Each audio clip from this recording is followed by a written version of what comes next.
States realized that wasn't sufficient, that we also needed to have a resolution where countries all agreed to align on promoting comprehensive scientific, evidence-based, multisectoral national systems for drug use prevention. Right now, our CHAMPS program is running in 10 countries, in Algeria, Argentina, Cyprus, Egypt, Brazil, Ecuador, Greece, Norway, Nigeria, and Uzbekistan. We are currently discussing expansion across other regions as well. We have, and the CHAMPS framework ensures strong collaboration with governments, CSOs, other UN agencies beyond UNODC, academia, because their research component is really so important to our work, and the private sector. Noting also that youth engagement and youth collaboration on these topics is essential, and that youth are one of our key stakeholders, not just to target them as recipients of programs, but to really get them involved in the design and the development of initiatives. And the CHAMPS framework also promotes coordination, avoids duplication, and helps to strengthen the national systems. But this is really what it looks like. There's two phases to CHAMPS. In the first phase, usually in the first year, we do a systems mapping and assessment with the government counterparts, the NGOs and the other key stakeholders, including the youth that we've identified. And we use the tools that we've developed. This one is called Review of Prevention Systems, to help to understand what is available and where are the gaps. Then we choose certain indicators that we want to follow to say, okay, if these are the gaps, these are the areas that we need to strengthen, and that's what we're going to focus on for the next phase. And we do a baseline study. We also do develop the research protocol. In the second phase, which is usually the following years, we start with the capacity building, the national implementation, and evaluating the outcome of that. So far, of the 10 countries, only Uzbekistan have completed phase 1.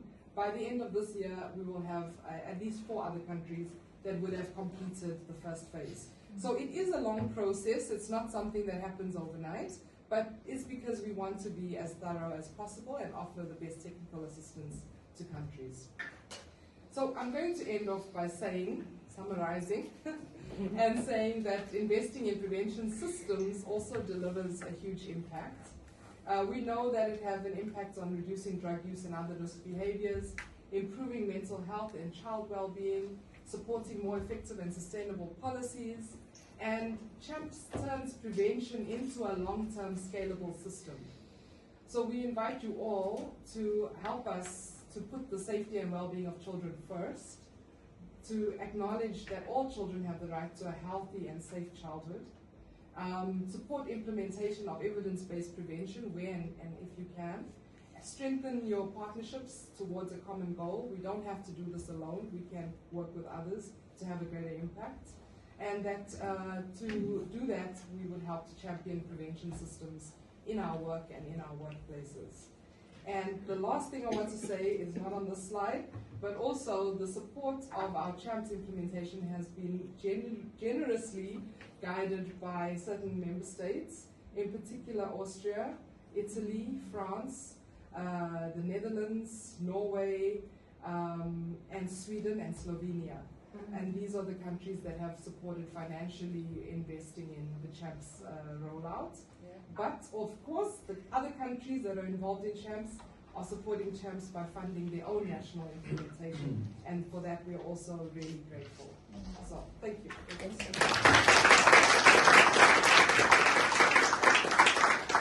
Thank you, Karen, for giving this wonderful presentation on this great project, and also honoring the member states who are making it possible as well.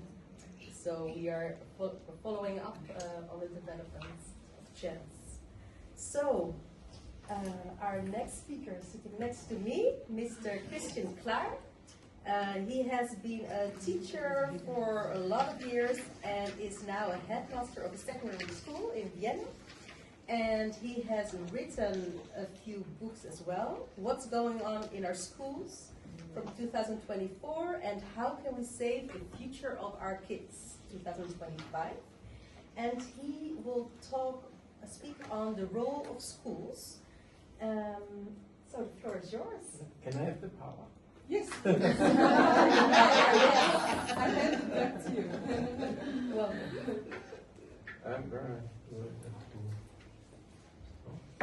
there? The next one is? Here. Okay, this is me. So, I will start with some questions. oh, great. The questions are migration, multilingualism, cultural diversity, an asset or it's a challenge? And in the schools, as a center of this debate, the schools, are they still places of learning or are they already arenas of cultural conflicts? And how should we deal with this? Is it an opportunity or is it an overwhelming challenge? And I have some other flows made, but we talked in the beginning and I see this watch is making me a little nervous, it's already going down. No, so, I want to start a little to tell you how is a school in a district like my school, like Berlin, like Paris, like, I don't know, all these cities in Europe. And the first example is if you start in a primary school in Vienna, some schools everybody, some schools not everybody, but except all Vienna, nearly half of the kids are born in Vienna, but they don't know more than 10 words in German. So it's very hard to start school because they are in their crowd, they don't need German, they don't learn German, they don't learn the culture of Austria or Vienna.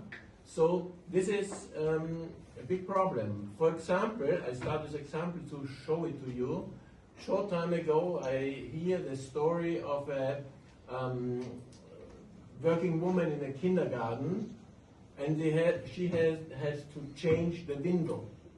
And she changed the window, and what she saw was FGM girl with 1 year. And you need to imagine, we were thinking it's coming from outside, already FGM is a part of Vienna, it's happening already here. So, and these are these things what we have to think about. If you think on cultural integration, we have to think that already in the primary school it's starting to be more and more girls who taking scarf, and there I don't want to make a religious discussion, but they cannot be a part of an open-minded society if they are in a closed society. And we have a problem. I had a 14-year-old girl in my last class. The kids in my school are from 10 to 14, some of them are 15 or 16. She was married over the summer holidays. She was married, but she was not on a travel to marry and coming back. She was in Graz. There, they forced her for marriage. And I was talking to the girls and to this girl, and she said to me, you know, I'm 1 year older than the others because I had to repeat the class, so you know about my marriage. But all Chechenian girls in Vienna, we see the freedom, we never will be free. We are all married in this age. So we have a lot of cultural problems, and we need to take decisions. What society do we want to have? What society do we want to have? The open, the democratic society, or a changing society in a more closed society? We have to think about security. I have a special class because I was thinking the security and the right of education for normal kids is very important. And I have kids with 13, 14 years, they just want to make problems, to force, to take the eating, to whatever. I put these extreme kids out of the class for the rights, for education and safety for the other kids. So I have a special class, 12 kids about, 14 years, some 13, 14, 15. And I have some kids who are in jail already, so they don't come to school. Last week, the teacher of this class was coming to me, you know, I was not expecting, but now we have a week, we have a time when not one kid of my school is in jail. Yesterday he was coming and said, okay, it was a short time. one is already in jail again. And why is this boy, especially this boy, I don't know why he is in jail now, but I know why he was in the beginning of the year. Because he told his sister, 17 years old sister, there is no father, and he was the man in the house, and his sister turned off scarf, is 17 years old. And he told her, okay, this is very bad for our family, so I will kill you. In the night I will kill you, and the mother allowed it, so I will also kill the mother. So when we invited the mother, because we wanted to tell the mother, you know, he's not learning, he's behaving bad, and the mother said to us, you know, I don't care about the problems at school. Every evening, I don't know if I wake up next day and I have to close my sleeping room. And also the sister has to close the sleeping room. And we called the police and told them, okay, there's a problem, and they picked him up. This is reality situations in the middle of Vienna. It's not in, I don't know where. When I was a young teacher, I was thinking, okay, let's talk about FGM in Africa or wherever, but let's talk about FGM and forced marriage and child marriage in Vienna, in Berlin, in Paris, in Brussels. I think it's not good for the kids. Very simple. So,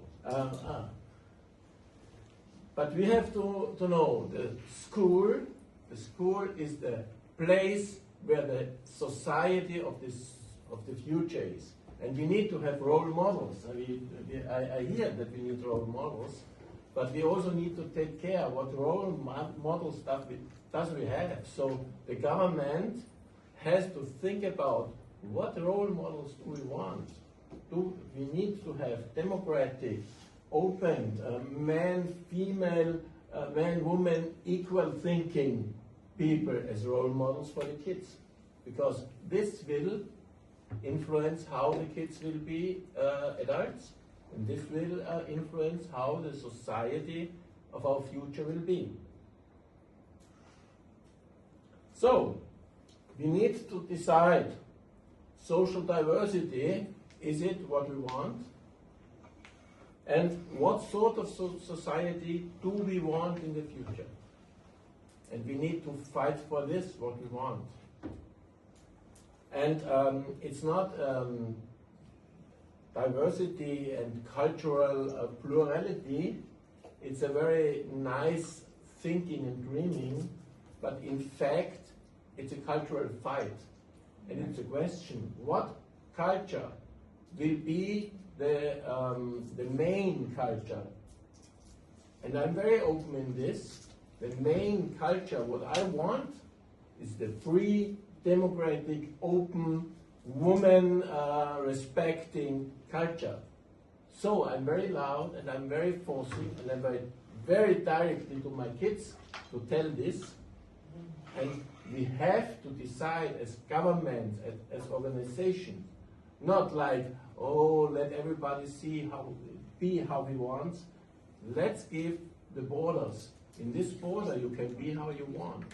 But some cultural things, we decide and we want it. So, my time is over. Yeah, it has been over, but if you can round up, because you already gave your... So, the other stories I told, just a small story, it's not from the school, it's from my grandchild. He's a football player, 13 years old. And it's a small story. In Ramadan, he had a football game starting at 6 o'clock.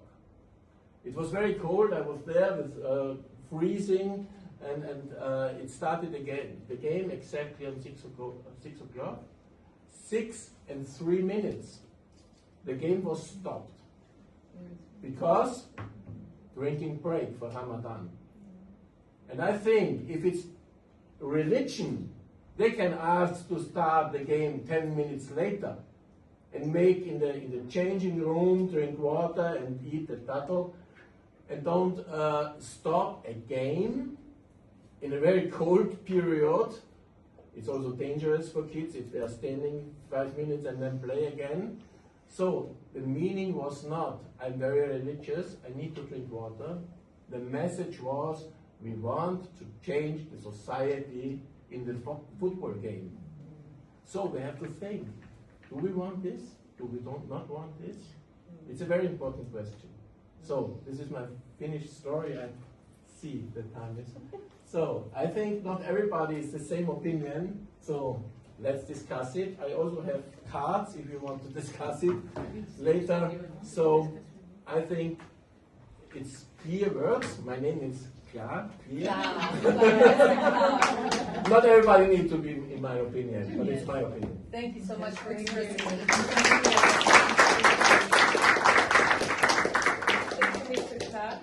Very, very informative as well.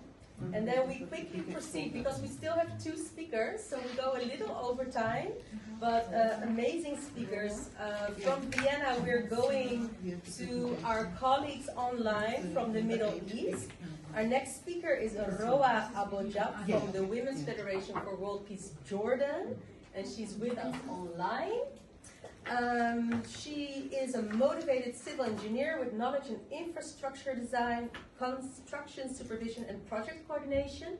And she's also been seeking opportunity to contribute to engineering projects with high quality, safety and professional standards. And she will be talking on her voluntary work at the Women's Federation for World Peace and about value-based education countering criminal involvement of youth. Roa, we're very happy that you could be with us live, and the floor is yours. Thank you so much. Thank you so much. Good morning, everyone. First of all, I would like to express my sincere gratitude to the Women's Federation for World and Peace International and the organizer of this event for giving me the opportunity and the responsibility to represent WFWP at this important event. It's truly an honor to be here and to share our experience working with youth, families, and communities in Jordan.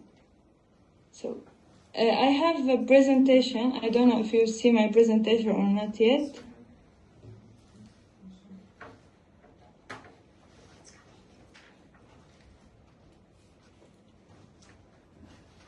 It's okay? Yes, it seems to be. Yes, Yeah. okay. So, my name is Roa ABODYAB.